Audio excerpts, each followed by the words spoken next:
Hey guys, I hope you're doing well today. It's been probably about 2 weeks since I've filmed a video, and I think about a week and a half since I've posted, so I might be a little bit rusty today. Also, please ignore my horrible tan lines. I did not wear sunscreen last weekend because I was dumb and I got burnt and I have really bad tan lines, so please ignore that. But today is going to be, I believe, my third Pan That palette update. I'm currently panning my Morphe and Jaclyn Hill eyeshadow palette. This is the one after her original, so this is her second edition before the Vault collection. And I do want to kind of share my thoughts on the Jaclyn Hill situation, and I feel very similar to a lot of you guys, so I'm just gonna throw that at the end of the video if you're interested. I just thought I would throw it out there because I am currently panning her palette, so I just thought it would be fitting to throw my thoughts into this video on how I'm going to proceed with her collabs and cosmetic line in the future. But anyway, let's get into the update for my palette. So I have my palette here now. I'm gonna insert a picture of what this looked like in my previous update. And here's what my palette looks like now. So there has been a few changes to it. I have almost the entire row of the top cleared out. I just have one shade right here in Beam, and I did expand the pan on a lot. I hit more side pan on it, and I think this will be done in the next month or so. I did meet my goal of finishing Queen right here, which was a beautiful bronzy gold. It was one of my favorite eyeshadows in this palette. I also finished the shade Obsessed, which was a beautiful champagne color, and it was beautiful. I loved wearing it.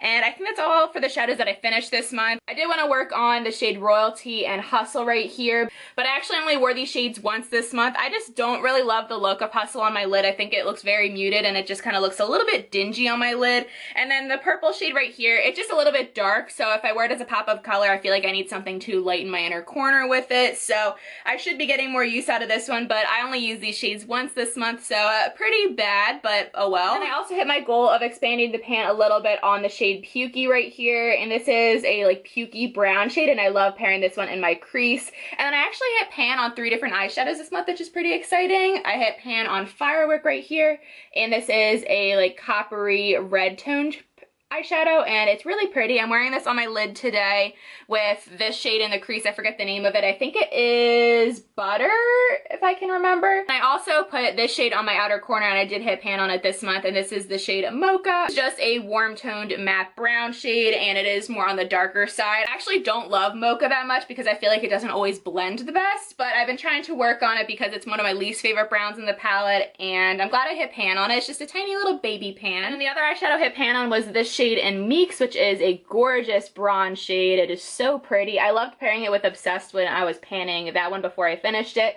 and it was a beautiful look. So those were the 3 eyeshadows that I hit pan on. So it was Meeks, Firework, and Mocha.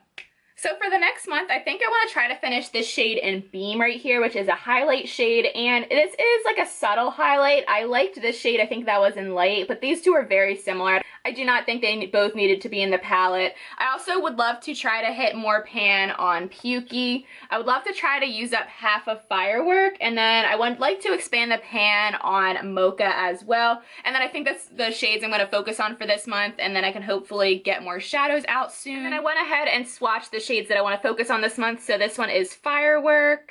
This one is Beam, so these 2 are the shimmery colors. This one is Mocha, which looks like it has a bit of a satinness to it. And then this one is Pukey. So those are the shadows that I would love to focus on for this month. I'm pretty happy with how I'm doing with this palette. I've been pretty boring with my looks lately. I really need to get some more colorful matte shades because I feel like I don't have enough colorful mattes to make a colorful look, and I think once I get those mattes, I'll be able to use this corner more, and I do like these colors. My favorite one is this shade in Pool Party, and I also love the shade Diva. I think these are really beautiful colors and have an amazing formula. I think these 2 shades, the Royalty shade, and I forget what this color is, but this like royal blue shade, I feel like their formula is just not the best in this palette. This palette is also 2 years old, so I'm not entirely sure how long Morphe eyeshadows last, but once this hits the end of the year, I'm going to probably declutter this palette no matter how much product I have left in it, just because it is about 2 years old and I've used the shit out of it basically. So I think I'm doing pretty well. I'm happy with how I'm doing. I think I'll be able to get through maybe about half of the shadows in this palette, which I'll be fine with because there's still a lot of eyeshadows to pan, and I think these pans are pretty shallow, but they are like the width and size of normal single eyeshadow pans. I didn't play with the colorful shades that much. I think I did do some pretty neutral looks, so I'll throw those pictures up here.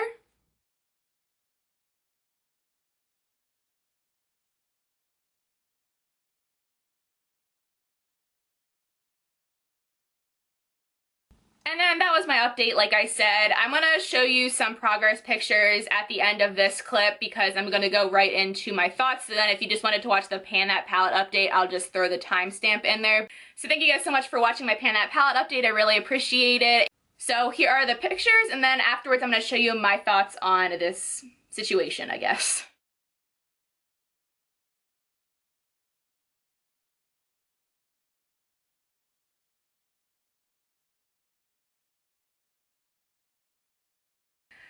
Oh, Jaclyn Hill. I was never like her biggest fan or anything. I wasn't like a stan of hers. I really hate that term, but I would appreciate watching her videos. And then I did have this palette. My boyfriend got it for me during her first launch of it, and I was really excited about it. I do really love this palette.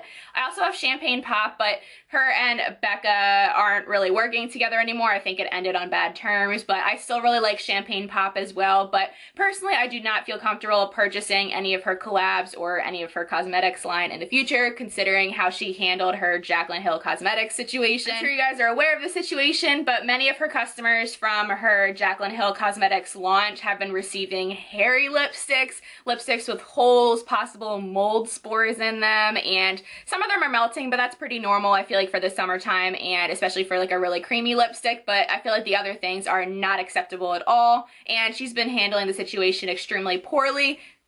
She did post a video, and I feel like she was lying in that entire video. I'll link it down below. I don't really think you should give her the view, but if you want to check it out to see her side of the story, I just don't think she's telling the truth.